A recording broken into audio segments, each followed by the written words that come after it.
Everything's pumping. Can you imagine what the people next door are thinking? Church? Yes. Yes, it is.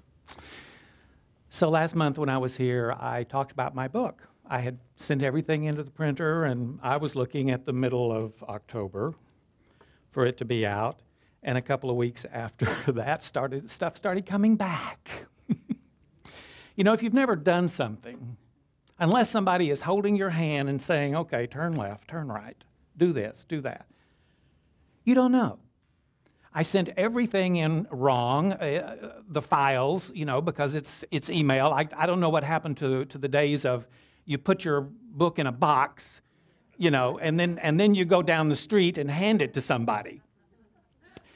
So the files were all wrong, and they sent them back like 2 weeks later, and so we sent everything back in the correct files. And then the images went, and Diane Stewart is here this morning. She's the illustrator in my book, and we have 16 pieces of art in the book. And so we sent in everything, and we thought everything is okay, and then a couple of weeks ago I get an email, and my picture, her picture's fine. My picture, the resolutions are too small. So we have to start all over again. So now they have confirmed to me that they have everything in the file they wanted in. So we're looking at December the 1st, thereabouts, for the book to be out. But I do want to talk about my book a little bit again this morning, because it is my life right now. And one of the main things that the book is about the paths that we take in our lives.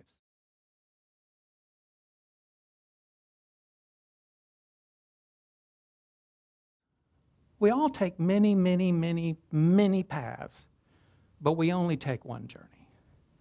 The journey is the self-discovery of who we are. Whether someone does that in the confines of a church or a church setting or a religious or spiritual setting, that doesn't make any difference. Their life is still about finding out who they are. And we're all on that journey. And there's only one journey for each of us. There's also only one journey for humanity.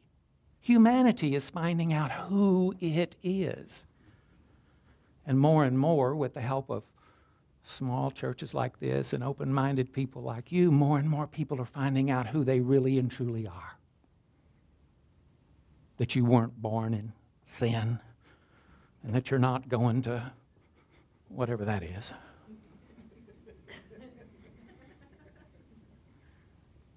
You're perfect, whole, and complete, just like you are. Spirit in form. Just got to figure this life out. You know, how do we live? How do we live life? And that's what religious science or New Thought is all about. How we live our lives. We live our lives by incredible laws.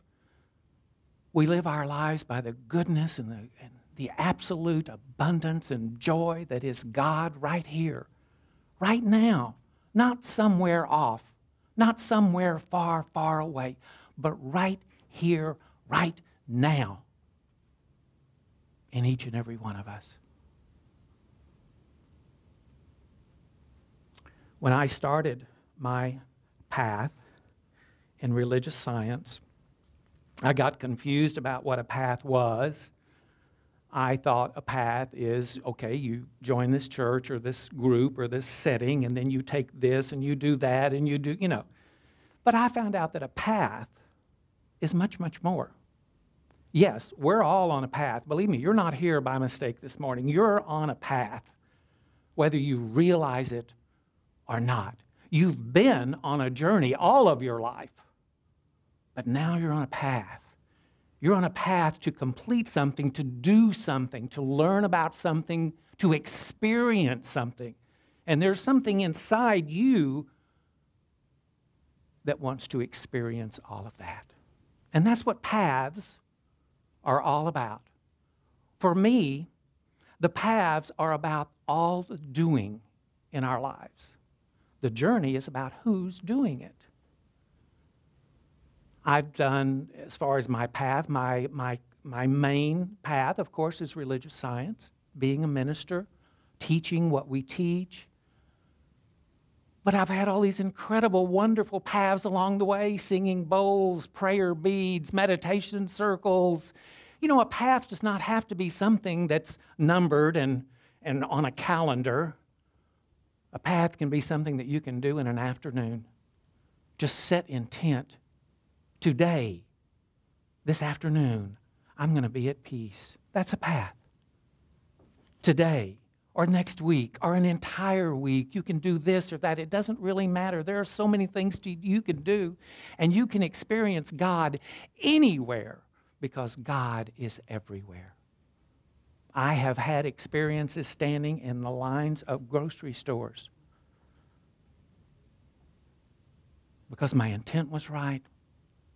And I realized, you know, awareness is an incredible thing to have, to realize that you are both human and divine and that you are not anywhere ever by mistake.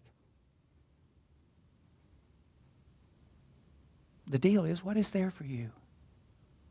What is there for each of us in every single moment? And if we look for the good, we can find it. It's all around us, everywhere. So one of my questions for you this morning is, are you on a path? You know, a lot of times when people think about the path, different paths, the path of Christianity, the path of New Thought, the path of Hinduism, all of those things, it seems to some as though we're looking for something outside of ourselves.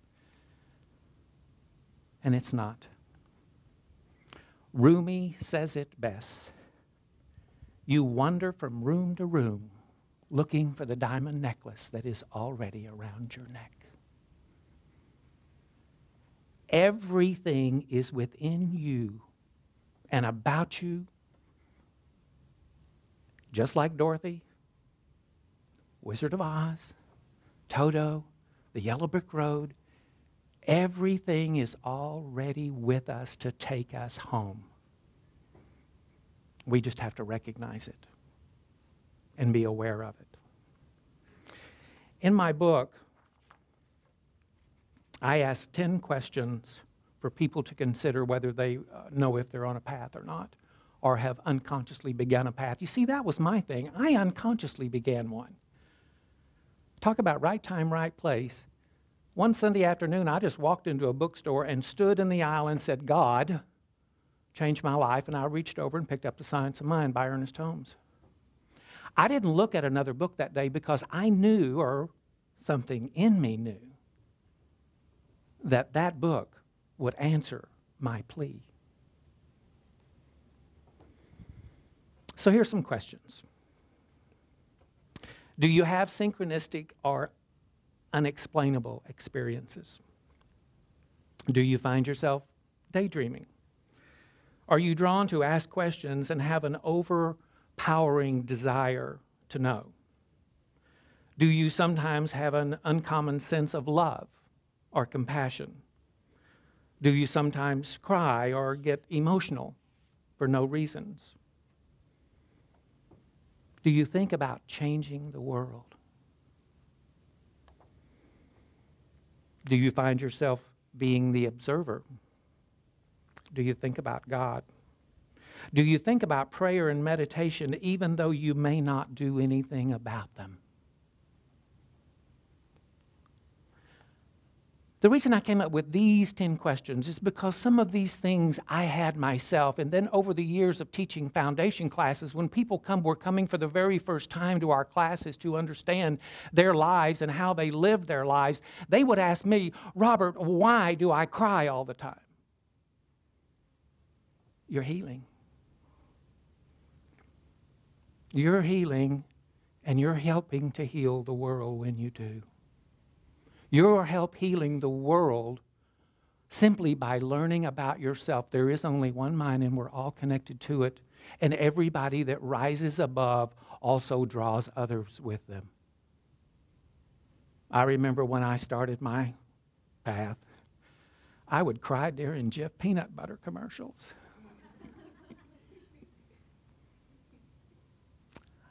I found out that I was not only crying because I ached for the world. But I was also crying because of joy, because I found out that God was for me and not against me.